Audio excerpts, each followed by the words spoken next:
what do you think insurance can do? Insurance to accumulate wealth. Very important point. Very good, very good. I think that's good.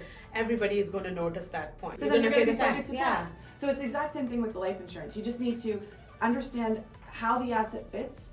Yeah. It's the same as a mortgage. If you have to keep long term, but there are so many times people are business owners and they want to invest that money and they don't want to be away.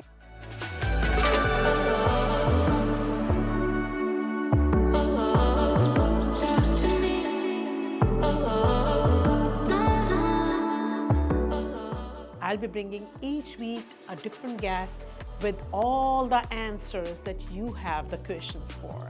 And this way you can come back to my podcast for any questions that come to your mind, and you can focus just on working, as everything else this podcast will provide you. Hi, welcome to Simple Wealth Wisdom Podcast. I'm your host, Gakhar. Each week, I bring simple financial security ideas for successful business owners and professionals like you to help you build and maintain your lifestyle and legacy. As an insurance and investment advisor, I work with business owners and self-employed professionals. I see a lot of you are always looking for tax advice, accounting, legal, estate planning, and investment advice. When I work with you all, I always work with a team of lawyers, accountants, estate planners, and investment advisors. As your trusted advisor, I want to make sure that I bring the best to you. You usually hear everything from me, but now I feel through this podcast, I can bring all those people here who are my support system, and you can hear directly from them. This is the reason I started this podcast, where business owners and self-employed professionals like you can always go and get the ideas and answers to their questions regarding how they can protect and grow their wealth in the most tax-efficient manner. Again, being an investment and insurance advisor, specifically working with business owners and self-employed professionals, I feel each guest will bring a lot of value to you all. And today, I have Stephanie Stewart from Canada Life as my guest. Welcome, Stephanie. Thanks, Sim. Thank you for coming here. I'm so excited to have Stephanie here to speak to me, as this gives me so much confidence telling you that when you're working with me, you're working with a team of professionals. And most of the time, they're only talking to the advisors. And now you can hear them talking to me, where I'll be asking all the questions that you have in your mind. So Stephanie, every question that's coming to you is actually coming from my viewers, and they've asked me, so I want them to hear it directly from you. Stephanie is an advanced case consultant with Canada Life. She has been working in the industry for 25 years. She's always supporting advisors like me with their high net worth clients. She specializes in integrating insurance into clients' wealth portfolio. I'm very excited to have Stephanie with me to share her ideas with you all. So thank you so much for coming here, Stephanie. Now, let's start. With the first question is about what insurance can actually do for business owners. As I told you, most of my clients, most of my viewers are business owners and professionals, people who have corporations. So what exactly do you think insurance can do for them, and why should they even think about insurance? You work in a high net worth market. You're always supporting the advisors. You are from the carrier side, Canada Life. So what do you think insurance can do? Great. That is an absolutely fabulous question, and thank you for that question. So there's really only three things that insurance does for clients across the board. And the first one most of your viewers would be comfortable with and be familiar with, and that is protection, right? When we think of the word insurance, we think of protection. So for business owners specifically, when we sit down with clients, we want to make sure that that piece of the puzzle is fulfilled. So, if something happens, if it's a young business owner, if something happens, they pass away early, that their family is protected, right? Protect your family, protect your business partner. If you have a business partner, make sure that you've got a buy-sell agreement, that it's funded. So again, we're looking at it for its traditional purpose, which is protection. Yes. So, and again, when you think of insurance from a traditional perspective, you also kind of get the traditional notions of insurance, right? So I'll tell you a funny story. Before coming here this morning, Sim, I said to my husband, I said, honey, what do you think of when you think of the word insurance? And he said to me, something I don't want to pay. And I said, oh, but I think a lot of Canadians and a lot of clients out there that maybe are watching this is when you think of the word insurance, you think of it as an expense, right? You think of it as, yes, it provides wonderful protection when you need it. But that's sort of the phase one of insurance planning. Yeah. But what a lot of clients don't know is that when you achieve a certain level of financial success, insurance can be used strategically.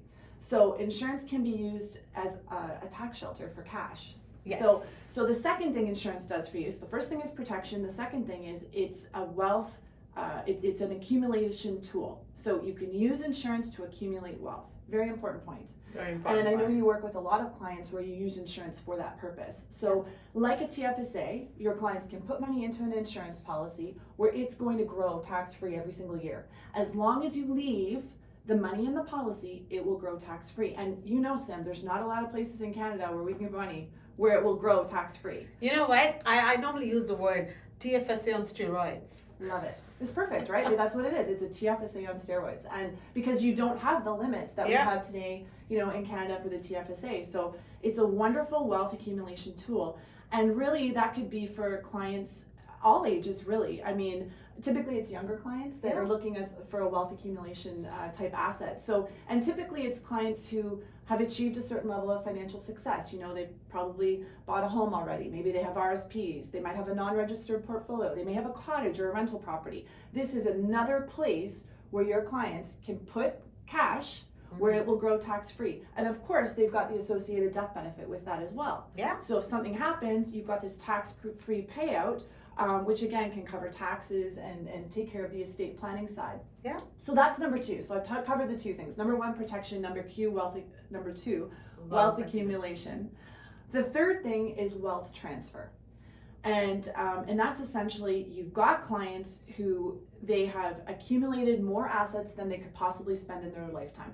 Right. Or they know that they are going to be leaving assets to children, to charities, to whoever. Yeah. Those clients, right? If you're a 50-year-old today, if you're a 60-year-old today, and you have assets that are going to be left to children, charity, whoever, okay?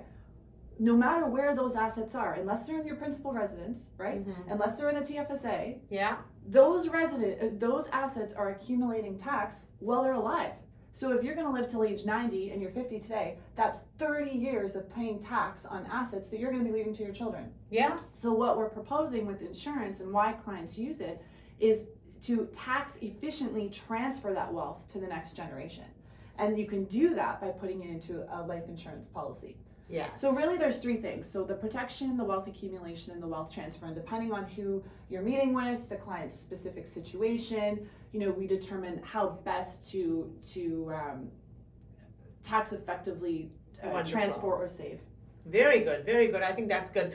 Everybody is going to notice that point. Protection, accumulation, and transfer. Wow. That's it. Very good use of that. And you know what? Business owners, they have personal assets, they have corporate assets. How does insurance complement their existing assets? Yeah. Another great question. So when we look at life insurance, and specifically today, I guess we're more talking about participating whole life insurance. Yeah. It is a very unique asset class, and it's a great diversification tool in a client's overall wealth portfolio. So again, most of the business owners that we sit down with and that you would be working with, they typically have a business. And typically with business comes some risk. Yeah. Right? You've got risk in business. We never know what's going to happen. COVID, there's all kinds of crazy things, the markets. So typically they have a business. Typically we find they have an investment portfolio. So they might be in stocks, bonds. They typically have that. Maybe some RSPs, TFSAs, maybe property. Property is very popular, in the high net worth market. So they might have a whole bunch of real estate assets. So again, each of these assets reacts differently in different economic conditions, right? Insurance is another bucket, another place where clients can put assets where, again, it reacts differently in economic conditions. So let's give an example. During COVID, for any of those viewers that have cottages, you'll know that the cottage market skyrocketed. So the values of cottages just went wild during COVID because everyone was buying it, supply and demand. And so again, that's a great thing. If you've got real estate, we love real estate. We love all assets, but the insurance, how it fits is it complements your other assets. So during COVID, if you had a cottage, the value of it skyrocketed. Your insurance is your safe, secure, stable asset. So the insurance policy itself is invested in typically it's a fixed income portfolio. With Canada Life it's a fixed income portfolio that it's invested in, $50 billion fund actually. And it's safe and secure. You've got vested dividends. So if a client, how the policy grows is through dividends, and these dividends, once your client gets a dividend, can't go up and down like say they're invested assets, right? Yeah. Your client gets a $100 dividend, that $100 dividend vests within the policy, and the policy continues to grow slow and steady. So, if you were to look at a graph and you look at the real estate market, it's kind of going to go up and down. Generally, it's gone up. It's done amazingly well. Real estate is wonderful. The markets are wonderful. Even over time, right? Markets are going to go up, but they're going to have their ups and downs and their dips. If you look at life insurance on a graph, you'll see that it's just slow and steady, right? Slow and steady. And I'll give a personal example. So in 2008, 2009, you remember that? When the markets went down, the markets crashed, was not a fun time. I opened 2 accounts that I actually had money where I was ahead. Number 1, I had a savings account, and that was ahead. Obviously, it's a savings account at a bank. And number 2 is my participating whole life policy. So that was ahead. Everything else that year was down. Now it rebounded, as things do, right? And the other time that happened to me personally was in March 2020. So in March 2020, when COVID hit, everything was down. Yeah. And everyone was freaking out. I was freaking out, right? And I know better. I'm in this business, right? But I was freaking out. All my statements were down, except for my whole life insurance policy. My whole life insurance policy, my cash value was up, my death benefit was up. And that's a big win, because you don't know when you're going to need to access cash, right? You can access cash in a whole life insurance policy, right? You don't know when you're going to die. Are you going to die when the markets are really low? You might not have a huge tax bill. Are you going to die when the markets are really high? What are the value of your assets going to be? So again, it's participating whole life insurance acts as a stabilizer in a client's portfolio. Wonderful. It acts as a diversification tool. Very good. And that's where my next question was going to come to you. The moment you said access the funds, that's what I was going to ask you. How liquid are these assets? Can they access it very easily? How long does it normally take to access? Do they have to surrender the policy? Or is the cash value considered as an asset in the books? So what is, if you want to just put a little bit, send a little bit details on that how do you put these assets? What are they? How liquid are they? How are they positioned in their overall accounting? So if you want to say that. Great question. I will say when you're designing a participating whole life policy, it's kind of like designing a car. When you go in to buy your new car, right? You go in and you're like, what options do you want, right? Well, do I want the heated seats, the heated steering wheel, the this, that? So participating life insurance is a lot like that. So when you go in, by working with their advisor, your clients would figure out what's important to me. So typically in the high net worth marketplace, we find that what's important to business owners is they want a high cash product, right? They want a product where they can see cash value, they can see it growing, and they're very close to their cash. And they can access it anytime. They can access it, right. Yeah. So specific to that, I'll speak to that today. So if you have a product designed in that way, then they're very close to their cash. So I'll give you an example. Let's say a client is putting in $100,000 premium, let's just say, or $100,000 deposit, as we like to call it, right? They might have access to, $87,000 of that $100,000 in year 1. So right off the bat, they would have access to cash. There are different ways that they can access it. The first way is you can physically withdraw funds. We typically never want to do that, because the reason why we put money into these vehicles is because we want to keep them tax sheltered. If you take it out, it's like an RSP. You could be subject to taxes depending on the year that you access them. So typically we try and keep all the cash in the policy, and the best way to access it is leverage. So you can actually take a loan from the participating fund itself, and they will charge you interest. So currently the interest rate is prime plus, say 1 or 2, depending on what product you have. So they can do it that way. The other way they can do it is they can go to a third-party lending institution. So a lot of the major banks are involved in this. There's smaller banks that are involved where they can actually use their policy as collateral, and they get a line of credit back. So similar to a reverse mortgage on a home, which some of your viewers would be familiar with, right? The only thing is the banks love participating insurance as an asset class. Because it's so safe and stable. Unlike your home, the value goes up and down, right? We've seen it just in the last year alone. With your participating whole life insurance, it's not going to have the market fluctuation. So the banks do really love this stuff to loan against. So again, they can access it via that way. So it's a true asset. It's a true asset. It's an asset on your balance sheet. Right? It's an asset because on your if the balance cash sheet. value, let's say in the year 5 is 500,000, then the year 6 it can only go up. It can never be less than 500,000. So that's what Stephanie means when she's saying that there's no fluctuation, it is only going up, right? Yeah, vested. Yeah, as long as you don't use the Yeah, 500,000. if you don't so use if you access the money in some Yeah, way, of then course. obviously it can change. But Yeah. if if you're paying your premiums and you're not going to have any issues with that at all. Wonderful, wonderful. So Stephanie, that was a great answer. And I know this question a lot of people really ask me. That's it, and you've explained it so well. So now, a lot of business owners, a lot of professionals, they think that the corporately owned life insurance premium is deductible. But you and I, we're in the industry, we both know that the premium is not an expense to the business, but there are the ways we can make a few expenses as a deductible expense.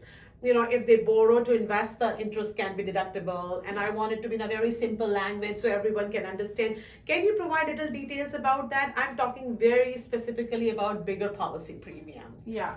So with bigger policy premiums, as Sim mentioned, if you are using if you borrow against the policy and then you turn around and you invest that money to earn money, so you invest it back in your business, you invest it in the market, you invest it somewhere else, then you can obviously deduct your interest costs like you can in any other scenario. So again, think of the life insurance like any other asset that you would have. So I'm sure some of your clients out there might have a line of credit against their principal residence or against something else, right? And that line of credit, if they use that money to earn more money, they can deduct the interest. The life insurance is exactly the same. It is a true asset, right? Cash value asset that they can use. So they can deduct that. The other thing is if the asset is required by a lending institution to secure a loan, then you can deduct what's called the net cost of pure insurance. And it's a small amount of the overall premium.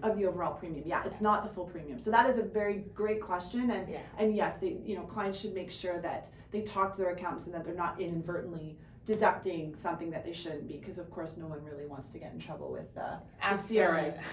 And Stephanie is dealing with these all the time. Yes. So hearing from you is something that really makes it even clear to everyone. We've talked a lot of pros about life insurance, Stephanie, and let's talk about if there's any cons of corporately owned life insurance, because we're always talking about why insurance is good, why power is good. So is there any downside of it? That's I guess another great question. I would say that when a client goes into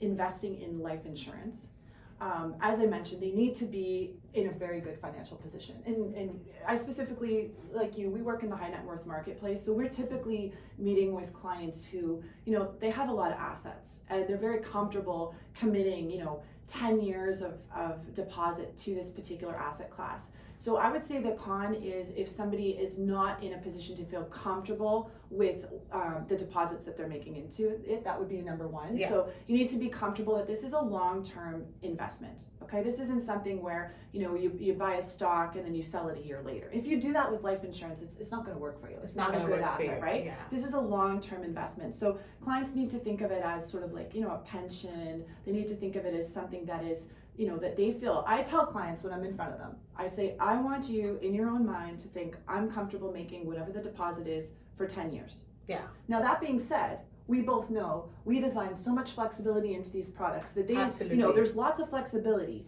but it's not a short-term thing. So if a client says in year 2 or year 3, I don't think I want this anymore, they're probably going to lose a little bit of cash, and it's not going to be the amazing asset that it can be for them. So they need to they need to think about that in the same way as somebody would deposit into an RSP. Yeah. Right? If you deposit into an RSP, you don't turn around and take it out the next year or 2 years later, because then you're going to be subject to tax. So it's the exact same thing with the life insurance. You just need to understand how the asset fits. Yeah. It's the same as a mortgage. If you buy a property, you don't think, I'm going to buy a property and turn around and sell it in 3 years. Yeah. Right? Because you're going to lose money. Yeah. Life insurance is exactly the same thing. It's a long-term investment with wonderful tax features and characteristics, with an amazing death benefit that if you use it corporately, you're actually able to get way more money to your family or to your charity and way less money to the government.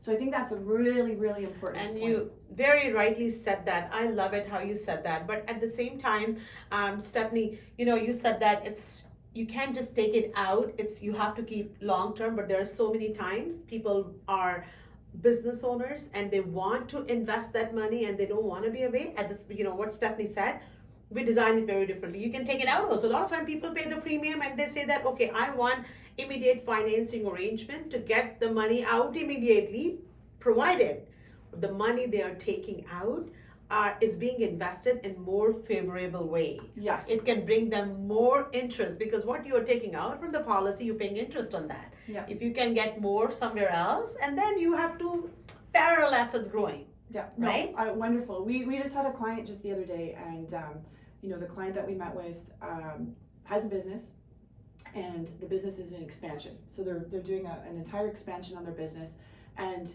the client loved the value of the insurance. The client said, you know what, Stephanie, I love the cash value. I love that it's an asset. I love all this wonderful stuff, and I have a big tax bill. And I know I have a big tax bill, right? And I know I'm going to want to leave more to my kids and less to the government. So I want this insurance, but the amount that he needed was going to be, significant. He was going to be putting in over $250,000 into this policy. And he said, but you know what? I'm in the middle of this expansion. The timing's not great right now. Right. So that's where the immediate financing comes in, right? So it's like, okay, you know what? You understand the value of the insurance.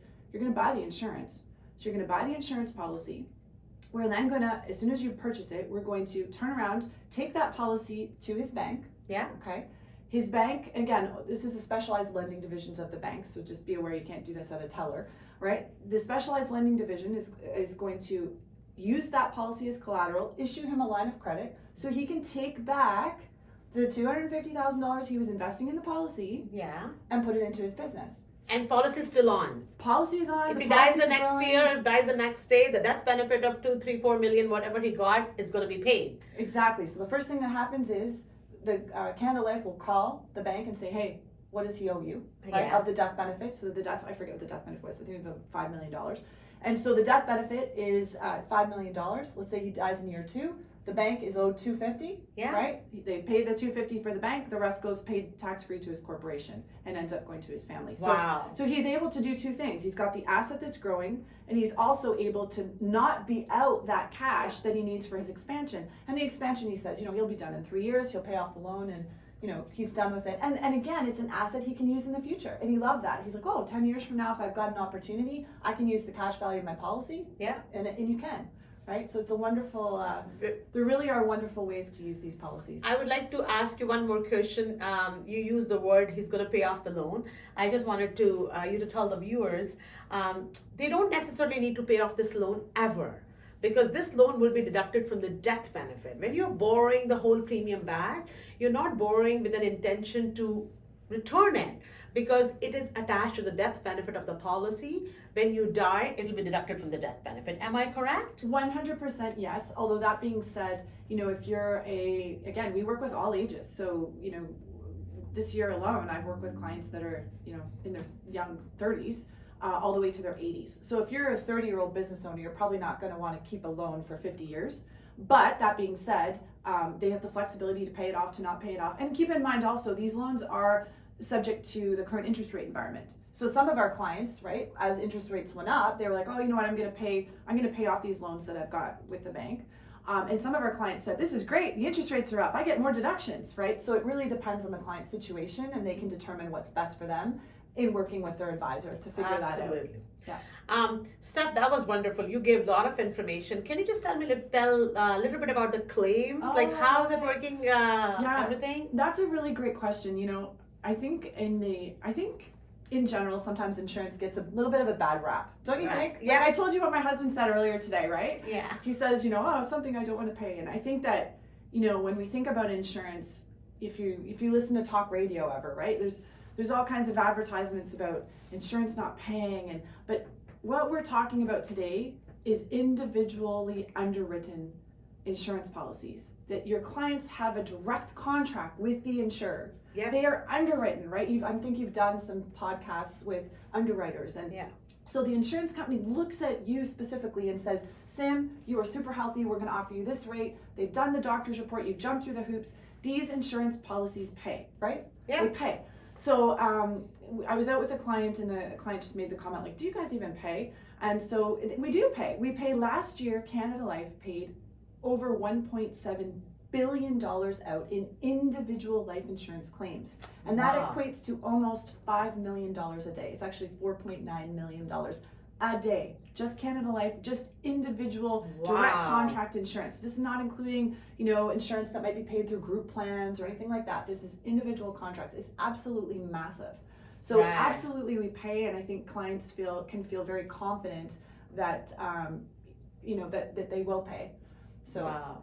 That is wonderful. This is something, I think that's something, a benefit that everyone can think about there when they're putting their money into a policy, whether it's a whole life policy or it's a term policy or it's a universal life policy. There are so many claims being paid. In fact, I paid so many claims. I paid one claim from my office yesterday, and the policy was with another carrier though, but still. So this happens all the time. So thank you so much, Steph. That was a really, really good conversation. Great. I'm sure a lot of people got a lot of information from you, and hearing it from you directly, somebody who deals with high net worth clients all the time. You don't only deal with high net worth, you also deal with professionals, you deal with business owners, mid-sized business owners. So thank you so much for coming here. This has been very, very informative. And again, as always, sitting with you, I always learn. It has been very, very helpful. And that was another episode of Simple Wealth Wisdom Podcast. Please let us know in the comments what you like the most about this podcast, and if there's anything else you want to see or ask, and I'll make sure to bring that to you in our future podcast. Watch for us again next week. Until next time, stay safe. I'm Sim Gakhar. Thank you so much.